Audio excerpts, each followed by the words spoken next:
Hi, Adrian the Bee Farmer here with Ecrotek Beekeeping Supplies. We're just going to have a quick chat about 5 things to do through the summer period.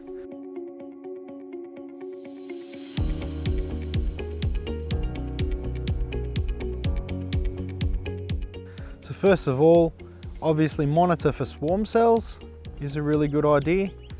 Keep an eye on the beehive and honey. Check your top box and extract honey as needed. Now, if you're not sure about how much honey to take off and you don't know the local flora, the best thing to do is to take out 2 or 4 frames, depending on the size of your extractor. Just extract a bare minimal amount, put those stickies back into the top, the extracted frames. Have a look a week later and see what the bees are doing. If the bees are refilling those frames with nectar, then it's fairly safe to say I can take more honey off.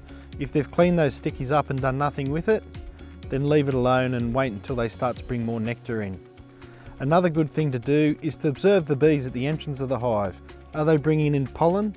Are they flying in fat? Are they landing a metre away from the hive and walking in because they've got so much nectar on them? It's always a good idea just to observe the hive. Sometimes you'll sit there and you'll smell nectar and the bees will be drawing honey down. So it's a good way to be able to kind of determine what's happening inside the hive without looking inside it. Another thing you need to do is your pest and disease inspections. As per your requirement as a beekeeper.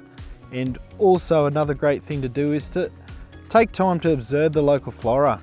Find out what trees are growing in your area, what are the bees doing with those trees, is it producing good pollen that the bees are breeding on, is the brood nest expanding when those trees are in flower, are they bringing in copious amounts of honey when that tree's in flower.